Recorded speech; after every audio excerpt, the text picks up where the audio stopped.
Dahil sa amain na gawang maglayas ni Amanda na noon ay bata pa lamang. Hindi niya kayang sikmurain na pwede niyang kahinatnan kasama ang bagong asawa ng ina. At dahil sa murang edad sa kalsada napadpad si Amanda hanggang sa nakuha siya ng sindikato at ginawang pulubi para mamalimos. Dahil sa pangit na karanasan at nakikita na gawang tumakas ni Amanda at hindi sinasadyang mabundol siya ng isang sasakyan. Tanging kadiliman ang huling naalala niya bago siya mawala ng ulirat. Subalit dahil dito, magbabagong buhay niya nang ampunin siya ng mayamang ginang na nakabundol sa kanya. May isa itong anak na lalaki pero hindi niya ito laging nakakasama dahil busy ito sa ibang bansa. At sa pagbalik ng binata, ang inaasahan niyang magandang pakikisama nito ay tila kabaligtaran dahil galit at pagkamuhi ang sinalubong nito sa kanya. Ang tingin sa kanya nito ay manggagamit at ginagamit lang ang kanyang ina para sa pera at mana. Subalit, paano kung isang desisyon ang malalaman nilang dalawa? Dapat munang magpakasal si Amanda kay Vincent bago nila kapwa matanggap ang kanilang mga mana. Ayaw sana niyang pumayag dahil wala naman siyang interes sa mamanahin. Pero interesado siya kay Vincent, ang binatang walang alam kung hindi ang insultuhin at ipahiya siya. Pero paano kung ang lalaking lihim niyang minamahal ay may iba ng kasintahan? Magawa kaya niyang mapaibig ang binata? Gayong dahil sa mana kaya lang sila dapat magpakasal. Yan ang ating aalamin sa ating kwento. Kumakalam na ang humpak na tiyan ni Amanda. Pakaramdam niya ay gusto na niyang pagdiliman ng paningin. Lubhang napakabango ng mga inihaw na manok sa hindi kalayuan. Sa andoks lechon manok, ngunit kailangang utusan niyang sariling maging bulag, mawala ng pang-amoy, pamanhirin ang pakiramdam sa tawag ng gutom. Dahil sa totoo lang, walang laman na kahit 5 sentimos ang bulsa niya. Kanina pa siya rito sa bangketa, nakalahad ang kamay sa mga dumaraan. Nagpapaawa ang mga mata. Nangangalakay na siya sa pagkakaupo sa gitna. Nang init ng araw ngunit hanggang ngayon ay wala pang naghahagis sa kanya na kahit na barya. Sindikato lang ang mga pulubing yan. Bakit ba tayo magbibigay sa mga yan? Paingos na sad ng isang matabang babae sa kasama nitong lalaki. Napapikit si Amanda. Totoong sindikato ngang kinaaniban niya. Ang perang mapapaglimusan niya sa kamay lamang ng mga ganid at masasama mapupunta. At sa kanya, kahit na kaunting bare walang matitira. Kaunting pagkain lamang ang makakabahagi niya. Nilang iba pang mga kabataang kasama niya. Sakim si Bartolo na namamahala sa kanila. Isang malaking lalaki ito na kamukha ng artistang si Buaya. Malaki ang tiyan at pangit ang muka na katulad ng ugali nito. Sa tuwi-tuwinay, lagi nitong kasama ang mga tauhan. Nalihim na nagbabantay sa bawat kilos nila. Wala sila sa kalagayan para tutulan ang malupit na biro ng tadhana. Si Amanda sa gulang na 14 ay naglayas dahil pinagtangkaan siyang halayin ng kanyang amain, asawang kaulit ng nanay niya. Isinumbong niya sa ina ang kahayupan ng kanyang tiyuhin, ngunit sa halip na kampihan ay pinagbintangan pa siya nito na sinisiraan lamang niyang asawang kauli dahil hindi niya ito matanggap. Sa pakaramdam na hindi siya ligtas sa sariling tahanan, ay pinasya niyang lumayas. Taglay ang iilang piraso ng damit at kaunting barya. Lakas loob siyang nakisakay sa isang pampasaherong bus. Salamat na lamang at naawa sa kanyang konduktor kaya isinakay niya siya. Ang kaligtasang inaasam ay inakala niyang natagpuan na niya mula nang makilala niya mga batang lansangan na tumulong sa kanya nang minsan natutulog siya sa bangketa. Pinagtulong-tulungang bugbugin ng mga ito ang isang taong nagtangka ng masama sa kanya. Maraming salamat sa inyo. Naiiyak na pahayag niya sa 3 kabataan, sina Eddie, Anton at Merly. Pawang marurungis ang damit namang ito at halatang kulang sa paligo. Umuwi ka na, hindi ka ligtas dito, mungkahin ni Anton. 16 na taong gulang, ang pinakamatanda sa grupo. Wala akong uuwian. Yuko ang ulong pagtatapat ni Amanda. Baka naman pwedeng isama niyo na lang ako. Kahit ano gagawin ko, may matirahan lang ako. Naku, hindi pwede, tutol ni Eddie, 13 anyos, ang pinakabata sa grupo. Delikado ang buhay namin. Isa pa'y sakit lang ng katawan ang aabutin mo kapag sumama ka sa amin. Kahit na, gigit niya. Kaysa naman matulog ako dito sa kalsada. Kahit kanin lang o kay kapirasong tinapay, okay na sa akin. Nagkatinginan ng tatlo, naawang mga ito sa kanya. Kahit halata tuloy na may kinatatakutan ng mga ito, isinama rin siya ng tatlo. Maliit ang bahay, kung bahay nga bang matatawag ang parisukat na lugar na pinagdalhan sa kanya ng mga ito. Loona ang bubong, pinagtagpi-tagping sakong dingding, may kahoy man ay pulos-bulok ng maituturing. Marungis ang paligid kung saan-saan nakasabit ang mga lumang damit na mukhang hindi na nalalaban.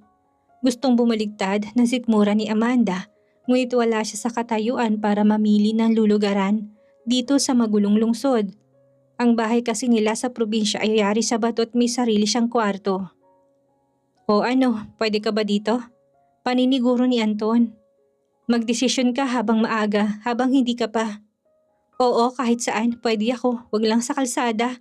Mabilis niyang sagot. Ayaw sumama ang loob ng mga naging tagapagligtas. Sandali lang, bibili ako ng Maggi. Paalam ni Anton na ang tinutukoy ay yung sikat na instant noodles. Ilang sandali pa ay humigop na sila ng maiinit na sabaw. Mabutit may pera kang naitabi, saad ni Eddie. Naisubi ko yan kanina, pagtatapat ni Anton habang humihigop ng sabaw. Mabuti na lang at hindi napansin ni Bartolo kung hindi bugbog sarado na naman ako. Marungis ang tasang kinalalagyan ng sabaw pero walang ibang pwedeng pagpilian si Amanda. Magugutom siya kapag hindi siya nakipagsabayan sa tatlong ito. Kinabukasan, natuklasan ni Amanda na hindi pala siya ganap niligtas sa grupo. Kabilang palang mga ito sa mga kabataang pulubi na hawak ng sindikato. At siya, ayaw mang isama ni na Anton na makita siya ni Bartolo hindi na siya pinakawalan. Ang mga pagkain nila inirarasyon isang tasang kanin at ulam. Ulam na kadalasan hindi nila maintindihan kung ano. Espesyal nang maituturing kung nakatikim sila ng ginisang munggo na pulos sabaw. Walang asino kahit na anong pampalasa maliban sa sahog na bilasang galunggong. Pikit matang tinatanggap ni Amanda ang masaklap na biro ng tadhana. Madalas ay natutulog silang apat na kapwa kumakalam ang mga sikmura. Ngunit sa kabila ng karuhaang iyon at kalupitang nararanasan, nabuo ang tunay na kahulugan ng pakikipagkaibigan. Walang lamangan, walang swapangan. Kung may kapirasong tinapay ang isa'y hahatiin niyo sa apat. Pinagmamalasakitan nila kung sino mang malasin na makatuwa ang gulpihin ni Bartolo. Walang hiya ka, nangungupit ka na ha? Isang tadyak sa sikmura ang nagpaigik kay Anton. Natuklasan kasi ni Bartolo na sa buhok ito nag-iipit ng pera. Suntok, sipa at tuntog ang inaabot ni Anton sa kaunting baryanti ng kanitong itabi para may mapagsaluhan sila. Kalupitang hindi niya na kayang tagalan ni Amanda. Bakit hindi na lang tayo tumakas sa mga kamay nila? Malulupit sila't mga walang awa. Umiyak na sabi ni Amanda habang pinupunasan ng mga pasa at sugat na tinamo ni Anton. Kahit saan tayo magpunta, masusundan din tayo ni Bartolo, saad ni Eddie. Ngunit si Amanda hindi makakapayag na habang panahong magiging alipin ng sindikato. Tumakas siya ng gabing iyon. Iniwan niyang kasama na sa laki ng takot ay nakalaang magtiis na lamang sa mga gulpi at kaunting pagkain. Lakad takbo si Amanda. Kailangan niyang makalayo sa puok na yun bago lumiwanag. Bago matuklasan ni Bartolo ang ginawa niyang pagtiwalag. Nakakasilaw na ilaw ng sasakyan ang nagpatigil kay Amanda. Huli na upang iwasan niya yon. Ihi! Malakas na sigaw ang kumawala sa kanyang lalamunan bago tuluyang nagdilim ang kanyang paningin. Kamusta ng pakiramdam mo, Iha? May masakit ba sa'yo? Isang maamo mukha ang namulatan ni Amanda, nag-aalala bagamat nakangiti. Nasaan ako? Tinangka niyang bumangon, ngunit napadaing siya dahil sa tindi na nadama niyang sakit na nagmumula sa kanyang paa. Teka muna, Iha. Pigil nito, may sugat ka. Bahagyang nadagil ng kotseng binti mo. Pero okay ka na raw, sabi ng doktor. Noon lamang bumalik sa isip ni Amanda ang nangyari kagabi. Ako nga pala si Ginang Amelia Del Rios, pagpapakilala nito. Ikaw, anong pangalan mo? Umaakit ng kapanatagan ng lubang ngiti ng Ginang na may 40 taon na marahil ang edad. Maganda pa rin ito sa kabila ng ilang guhit sa noo, halatang may kaya. Ako naman ho si Amanda, aniya. Ano hong nangyari sa akin? Malubha ho ba ang sugat ko sa paa? Huwag ka mag-alala, gasgas lang yan. Siya nga pala, kumain ka na muna. Kinuha nito ang tray ng pagkain at nilagay yun sa kanyang tabi. Napalunok si Amanda. Ilang panahon na bang hindi nasasayaran ng matinong pagkain ng sikmura niya. Tuluyang nawala ang kanyang hiya. Halos mamulawan siya sa susunod-sunod na pagsubo. Pasensya na ho kayo. Ilang araw na ho kasi akong hindi kumakain. Hingi niya na paumanhin nang mapansin nakatitig sa kanya ang ginang. Walang anuman yun, iha. Siya nga pala, bakit ba hating gabi nagtatatakbo ka pa sa kalsada? Nag-alangan si Amanda. Parang hindi niya kayang ipagtapat ang dahilan. Ngunit sa dakong huli buong buo niyang ikinuwento dito ang kanyang pinagmulan. Matagal na napatitig sa kanya ang ginang. Waring inaarok nito kung dapat nga bang paniwalaan ang mga sinasabi niya. Gusto mo bang ampunin kita? Hindi makapaniwalang napatitig si Amanda sa ginang.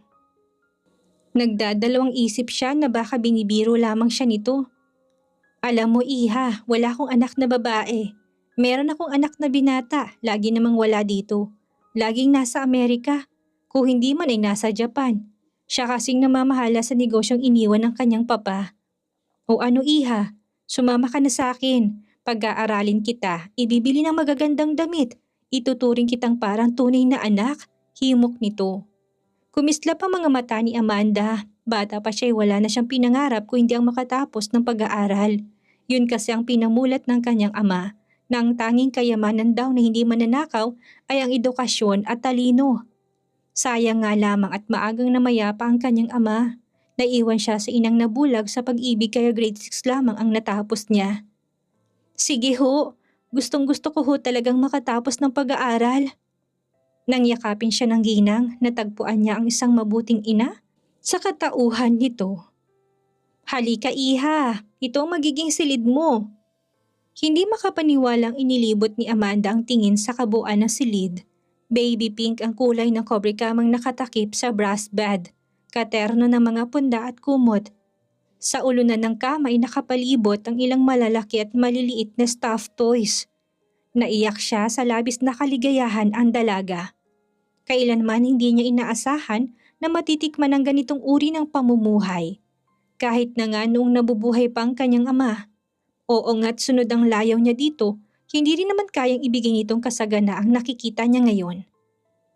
Pinaliguan si Amanda na katulong, si Martha. May edad na ito't halatang magaan din ang loob sa kanya. Lumabas ang tunay na kagandahan ni Amanda nang malinisan ang mukha niyang puno ng grasa at katawang nanlilimahid sa libag. Sabi ko na nga ba't may tinatago ka ring ganda? Tuwang-tuwang hinawakan siya ng ginang sa magkabilang balikat. Walking shorts na dilaw at puting blusa ang suot niya. Nakalugay ang kanyang basang buhok. Bakas ang pagka-inosente sa hugis puso niyang muka. Mapupungay ang kanyang mga mata, matangos ang ilong niya na bumagay sa maliit niyang bibig. Kahit nasabihin pang may kagaspangan ang kanyang balat dahil na rin sa araw-araw na pagkabilad sa araw, hindi nakabawas yun para hindi lumutang. Ang iwi niyang gandang pinagnasaan noon ng kanyang amain. Kiming napayuko si Amanda na asiwa pa rin siya sa pakikiharap sa ginang. Sa susunod na pasukan, i-enroll kita sa Santa Isabel. Siguradong matutuwa ka sa magiging bago mo kapaligiran. Ganoon nga ang ginawa ng ginang. Nang sumunod na pasukan, ipinasok niya sa interna si Amanda. Sinusundo nito ang ampon tuwing Sabado at Linggo. Pinapasyal siya nito at pinamimili ng mga damit. Talagang mahal na mahal ni Ginang Del Rio si Amanda. Pagmamahal ng isang ina na kailaon na niyang pinanabikan na inakala niya hindi na niya matitikman. Kaya naman sinusuklian niya ng pagmamahal at pagsisilbi ang lahat ng iyon. Pagmamahal na tunay na nagmumula sa kanyang puso. Mommy, yun ang tawag niya sa ginang, yun kasi ang gusto nito. Bakit iha? Masuyong niyakap ng ginang ang ampon. Sana dito na lang ako sa malapit nag-aaral para lagi ako nakakauwi dito. Namimiss ko kasi kayo kapag nandun ako sa dormitory. Naglalambing na sabi ni Amanda, sabay hilig ng ulo sa dibdib ng ginang. Hindi pwede yon, kailangang ihanda kita para mas magandang edukasyon. At doon sa pinag-aaralan mo, nakakatiyak tayo na mas mataas ang quality na pagtuturo.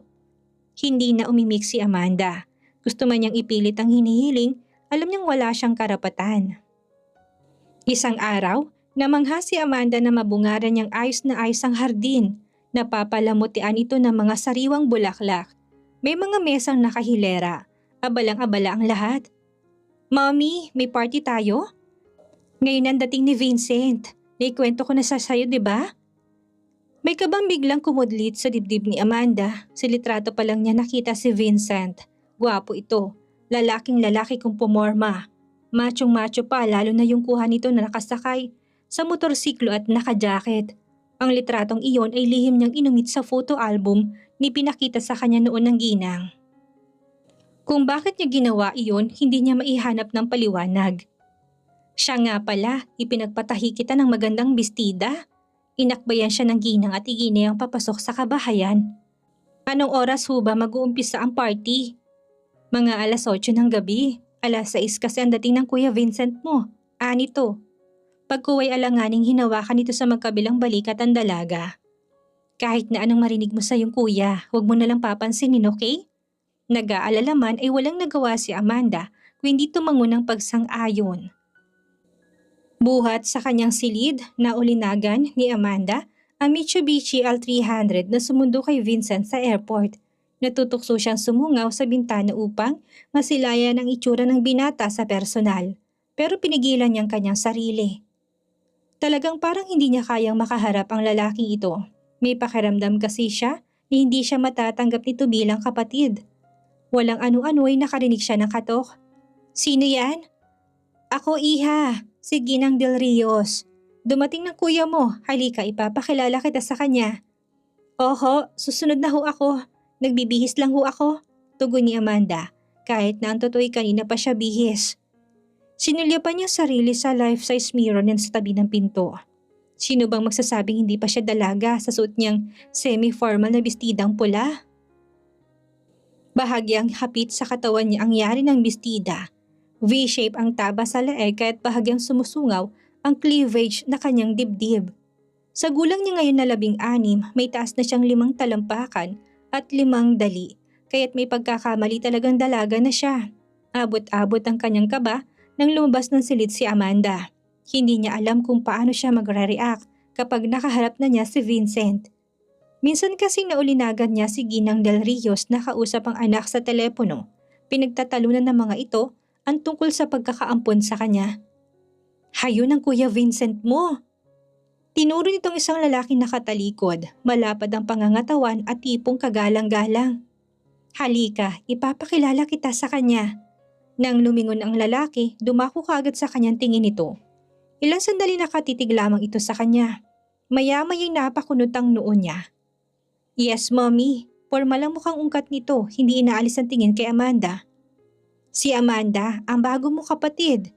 Nakangiting saad ng ginang, ngunit talatang may tinatago itong tensyon. Ilang saglit na hindi kumibo si Vincent, titig na titig kay Amanda. Well, tingnan mo nga naman. Ilang taon lang ako sa Amerika, pag-uwi ko dito ay may instant sister na ako." "Saan niyo naman ho nakuha ang babaeng yan?" Sarkastikong pahayag nito. "Vincent, what's your language?" Bulyaw ni Ginang Del Rios sa anak. "Look here ma, hindi ako umuwi dito para konsintihin ang pagkahumaling niyo sa bago niyong anak. Naparito ako para putulin ang malaking pagkakamaling ginawa niyo. Ni hindi niyo nga alam kung saan lupalop galing ang babaeng ito. Tapos sasabihin yung bago kong kapatid." Ganting bulyaw ni Vincent. Unti-unti napayuko si Amanda. Gusto na niyang lumubog sa kinatatayuan. Parang balaraw na tumatarak sa kanyang puso ang bawat katagang binibigkas nito. Sasagot pa sana ang ginang na biglang tila may kumudlit na kirot sa dibdib nito. Natutup nitong tapat ng puso't dahan-dahang bumagsak. "Ah! Ma!" Gimbal si Vincent. Mabuti na lamang at maagap nitong nasalo ang ina. Natulala si Amanda. Naitakbo na sa ospital ang matanday nakatayo pa rin siya sa gitna ng malawak na sala. Nangangatog ang tuhod niya sa bilis ng mga pangyayari. Gayon niya lamang napagtanto na may sakit pala sa puso si Ginang Del Rios. Habang naghihintay ng huling kaganapan, ukol sa kalagayan ni Ginang Del Rios, iniisip ni Amanda ang makakabuti sigurong lisanin na niya ang tahanang ito. Takasan ng pang-uusig na posibleng gawin ni Vincent kung sakalit may masamang mangyari sa ina. Ngunit sa dakong huli na naigang pagnanais niyang malaman kung ligtas na ang ina-inahan na napamahal na rin sa kanya. Hindi siya mapalagay sa kung saan man siya makakarating hanggat hindi niya natitiyak na ligtas na ito. 1, 2, 3, 4 na oras na siyang nakaupo sa gilid ng kama. Tulala, walang ano-ano'y may padarag na kumatok sa pinto. Si Vincent ang napagbuksan niya, galit at namumulang mga mata. Kung nagkataong may nangyaring masama sa mommy ko, ikaw ang mananagot sa akin. Pasalamat ka't ligtas na siya. Ano bang pinakain mo kay mommy at napaamo mo siya ng ganoon? Tungayaw nito. Tuluyan ng umalpas ang luhang kanina pa pinipigilan ni Amanda. Masamang-masama na ang loob niya sa pang-alipustang ginagawa nito sa kanya. Anong iniiyak-iyak mo? Pati ba naman ako dinadramahan mo? Bulyaw nito. Hindi naman ho ako nagdadrama, kuya. Talaga lang ho. Huwag mo nga akong tatawagin, kuya. Kailanman hindi kita matatanggap na kapatid. Maagap na putol nito. Walang imik na lumapit si Amanda sa closet. Buo ng kanyang pasya. Total naman iligtas na ang ginang. Aalis na siya sa bahay na yon. Saan ka pupunta? Hinablot ni Vincent ang bag na naisa ng paglagyan ni Amanda ng ilang piraso ng damit. Aalis na lang ho ako. Sanay naman ho akong lumaboy sa kalye. Gaga, singhal nito. At anong sasabihin ko kay mommy pagdating niya dito? Pinalayas kita? E di lalo sumama ang loob nun sa akin. Dito ka at huwag na huwag kang aalis. Dahil kapag nagalit sa akin ng mommy at inatake ulit, kahit nasaan ka, hahanapin kita. Iyon lang at pasalyang sinara nitong pinto ng silid ni Amanda. Nangihinang napaupo ang dalaga sa kilid ng kama. Mahal na mahal niyang inainahan at hindi siya makakapayag na may masamang mangyari dito nang dahil lamang sa binabalak niyang pag-alis. Wala na siyang pagpipilian kung hindi ang tiisin ng masamang ugali ng anak nito. Naewan niya ba kung bakit hindi niya magawang kasuklaman? Nang makauwi ang ginang, nakaupo ito sa wheelchair. Mommy! Paluhod na yumakap si Amanda sa kandungan nito. Hindi niya napigilan ang pagluha. Sabik na sabik siya sa yakap nito sa mainit na pagkalinga. Pinagbawalan kasi siya ni Vincent na dalawin ito sa ospital. Tahan na iha, ligtas ng mommy at hindi nagalit sa yung kuya Vincent mo. Naipaliwanag ko na sa kanyang kalagayan mo sa buhay. Masuyong pinahid ng ginang ang luha ni Amanda. Hindi siya umimik. Minabuti niyang wag nang malaman ng ina-inahan ang masasakit na salitang tinanggap niya kay Vincent. Hanggang ngayon ay hindi pa rin natatanggap ni Vincent si Amanda bilang kapatid. Katunayan ang patuloy nitong pang-insulto sa kanya kapag hindi nila kaharap ang ina. Nasaan si Mami? Dumulog sa mesa ang lalaki. Naka-shorts ito na tinernohan ng puting sando. Preskong-preskong anyo nito. Nakakapagpalundag ng batang pusong itsura ni Vincent. Nasa hardin ho, namimitas ng bulaklak. Yuko ang ulong tugon ni Amanda, parang ayaw na niyang ituloy ang pagkain. Nakatitig kasi ito sa kanya na tila ba binibilang ang kanyang pagsubo. Tapos ka na? Tanong ng binata. Oho, maikling sagot ng babae. Good, masasabi ko na sa'yong nilalaman ng dibdib ko. Alam mo Amanda, talagang hindi kita matatanggap na kapatid. Kaya ka lang nananatili sa bahay na to ay dahil kay mommy. Alam ko ho, nagre-rebelding tugon niya. Dahil sa totoo lang, gustong-gusto na niya sabihin ditong matagal na niyang gustong umalis. Gustong-gusto na niya sumagot dito ng pabalang. Dangan nga lang mga sinasaalang-alang niyang kalagayan ni Ginang Del Rios. Mabuti naman, at least alam mo kung saan ka nakatayo. Hindi na umimik pa si Amanda, kahit na masamang-masama na ang kanyang loob. Kuminis ka rito ano? Tumaba ka pa. Iba na talaga kapag mayaman ang nabibiktima. Patutsada pa ni Vincent. Gustong-gusto na niyang tumayo, iwanan ng lalaking ito dahil kapag hindi ito tumigil, sa patuloy na pang-alipusta sa kanya, baka hindi na niya mapigilan ang kanyang sarili. For sure may papamana sa'yo si mommy kapag pinagbuti mo pang pambobola sa kanya. Dagdag pa nito. Hindi ko hinahangad ang pera niyo. Doon tuluyang napatid ang tinitimping kalauban ng dalaga. Huwag mo kong sigawan, sita ni Vincent. Ako pa rin ang tunay na anak. Hindi ko nakakalimutan yon. Pero sana naman huwag niyo rin kalimutan na tao din ako. May damdaming nasasaktan. Hinayaan na niyang malaglag ang luha sa kanyang pisngi. Tao ako, Mr. Del Rios. Hindi ko kayang tanggapin ang lahat ng masasakit na salitang binabato niyo sa akin. Tumayo siya at nagkukumahog na umakyat sa hagdan. Nagkulong siya sa silid. Doon niya hinayaang umagos ang kanyang luha. Nakatulog siya sa pagkakadapa sa kama. Nagising siya sa samahinang katok sa pinto. Si Ginang Del Rio sa napagbuksan niya. "May dinaramdam ka ba?" Anito. "Kanina ko pa kasi napapansin hindi ka man lang bumababa." "Masakit ho kasi yung ulo ko." Tinangka niyang itagong pamumugto ng kanyang mga mata. "Umiyak ka ba?" "Hindi ho," pagsisinungaling ng dalaga. "Huwag ka na magkaila sa akin. Ang Kuya Vincent mo ba? Inaway ka na naman ba niya?" "Naku, hindi ho.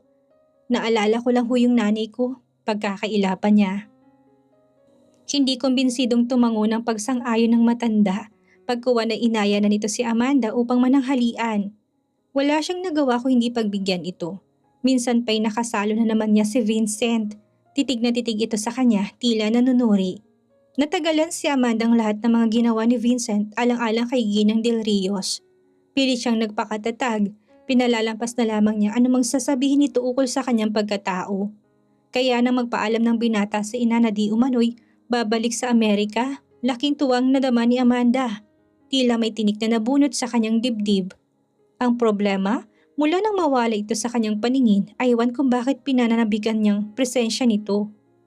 Sa tuwi-tuwi na hinahanap-hanap niya sa lubong ng kilay nito ang mga patagong pagsisinghalan nila. Hindi niya maitatangging namimiss niya si Vincent. Anong buhay kaya ang naghihintay kay Amanda? Sa muling pagbabalik ni Vincent, magkasundo pa kaya silang dalawa? Ngayong pangit ang tingin sa kanya ng binata. Yan ang ating aalamin sa susunod nating kabanata.